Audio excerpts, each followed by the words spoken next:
Monsieur le Président, chers membres du Conseil, Monsieur le Premier ministre, Monsieur Konille, nous vous remercions pour cette vision très claire que vous venez d'exposer pour votre pays Haïti. La République dominicaine se tient à vos côtés.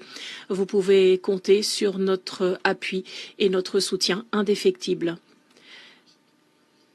Madame Dupuy, Madame la ministre des Affaires étrangères, Madame la représentante spéciale du secrétaire général, nous reconnaissons le travail infatigable que vous déployez avec vos équipes. Je salue également les représentants du Canada et de Saint Kitts et Nevis. Ce n'est pas la première fois que je m'exprime devant cette auguste enceinte, mais depuis ma dernière participation, un conseil présidentiel de transition a vu le jour en Haïti et un Premier ministre ainsi qu'un cabinet ont été nommés. Le Premier ministre, M. Konille, et son cabinet ont une mission très importante qui est d'engager leur pays sur le chemin de la paix et de la prospérité. Et d'ailleurs, dans sa première allocution à la classe politique haïtienne, il l'a dit très clairement. Il faudra déployer des efforts importants, mais c'est la seule trajectoire possible pour restaurer la paix et les institutions démocratiques en Haïti. Monsieur le Président, la principale responsabilité revient évidemment au peuple haïtien et à ses dirigeants. Mais l'appui de la communauté internationale est dans ce contexte fondamental. Le leadership du secrétaire général, M. Antonio Guterres, mais aussi le travail de ce Conseil. Il nous faut, dans ce contexte-là, rappeler le soutien des États-Unis, qui assument l'essentiel du financement. Que dire aussi du leadership du gouvernement kényan qui a accepté d'être à la tête de la mission multinationale d'appui à la sécurité. Je crois que dans ce contexte, il faut aussi mettre en exergue le travail infatigable de médiation de la CARICOM, dont les efforts diplomatiques ont été indispensables à la promotion du dialogue et de la réconciliation en Haïti. Au-delà de la coordination de l'aide internationale, de l'apport de contingents à la MSS, la CARICOM a fait beaucoup. Le Canada a également équipé et entraîné la mission et je voudrais souligner aussi l'apport en financement en contingent de plusieurs États membres. Tout ceci sont des signes manifestes de la solidarité de la communauté internationale en faveur d'Haïti pour que ce pays surmonte les défis qui se présentent sur son chemin pour un avenir meilleur et plus prospère. Les progrès que nous constatons aujourd'hui sur le terrain sont le fruit de la coopération multilatérale. Et c'est un démenti fort aux critiques à l'égard d'Haïti. Nous sommes sur le bon chemin, sur la bonne trajectoire. La République dominicaine, comme je l'ai dit au début de mon intervention, apportera une aide médicale au personnel de la MSS sur le territoire dominicain. Voilà notre contribution et je crois que ce sera essentiel pour le succès de la mission. Il faudra évidemment aussi qu'un appui financier soit apporté. La représentante du secrétaire général l'a dit de manière très claire. C'est la raison pour laquelle nous lançons un appel tout aussi clair aux pays qui se sont engagés à financer la MSS. Les engagements pris doivent se concrétiser. Nous encourageons les donateurs à financer de manière pérenne la mission multinationale d'appui à la sécurité. Pour les pays qui n'auraient pas encore envisagé une contribution financière, nous nous permettons de lancer un appel. Il est important d'agir avec célérité étant donné la conjoncture haïtienne. Chaque minute qui passe menace ou risque de mettre en danger l'avenir du pays, menace une vie supplémentaire.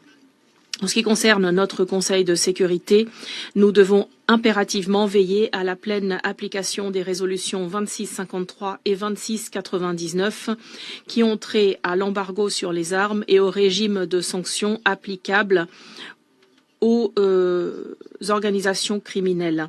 Ceci a déjà été rappelé ce matin à plusieurs reprises.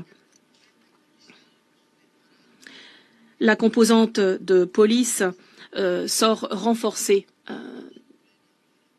aujourd'hui en Haïti et son action sera donc plus efficace sur le territoire. Ces résolutions doivent donc pleinement s'appliquer. Monsieur le Président, le BINU a enregistré des avancées significatives en Haïti par les réformes judiciaires engagées, la formation de fonctionnaires, la coopération avec la police nationale afin de lutter contre la criminalité. Le bureau intégré a fait la promotion des droits humains, appuyé des projets communautaires générateurs d'emplois, des programmes pédagogiques à l'attention des jeunes. La coordination de son action, en particulier pour la gestion des catastrophes, sa coopération avec les ONG ont été essentielles pour aider les populations les plus vulnérables. Le BINU joue donc un rôle de premier plan pour la stabilité en Haïti. Dans le contexte de la crise multidimensionnelle que connaît le pays, le BINU est comme un phare, un signe d'espoir pour le peuple haïtien. Le BINU doit jouer un rôle vital de coordination du processus électoral, un processus qui devra légitimer le nouveau gouvernement haïtien. La crédibilité du bureau intégré en font la bonne entité pour diriger cet effort. Le BINU devra participer à la tenue d'élections ou devra veiller à la tenue d'élections transparentes, justes et représentatives. Je crois qu'il faut aussi mentionner les décennies de services rendus par des fonctionnaires internationaux de notre vénérable organisation qui sont prêts à accompagner le peuple haïtien. Nous exhortons donc le Conseil à reconnaître l'importance du BINU et à renouveler son mandat afin d'assurer la paix, la stabilité et le développement en Haïti. Monsieur le Président, nous sommes à la croisée des chemins. La solidarité et l'engagement indéfectible de la communauté internationale avec Haïti sont aujourd'hui plus nécessaires que jamais. Ces derniers 3 ans, ou presque, nous avons été témoins des efforts déployés par ce Conseil, qui montre bien la confiance que nous avons dans le système des Nations Unies. Nous nous engageons à une politique de bon voisinage avec Haïti, mais nous ne pouvons pas nous contenter des succès enregistrés, des jalons franchis. Le chemin vers la paix et le développement en Haïti est semé d'embûches, mais ensemble, nous pouvons faire la différence, avec le peuple haïtien et ses dirigeants. Chaque apport est un pas de plus vers un avenir meilleur pour le peuple haïtien. Nous exhortons l'ensemble de nos partenaires à s'associer à cet engagement indéfectible et à travailler de manière inlassable afin d'atténuer les souffrances du peuple haïtien.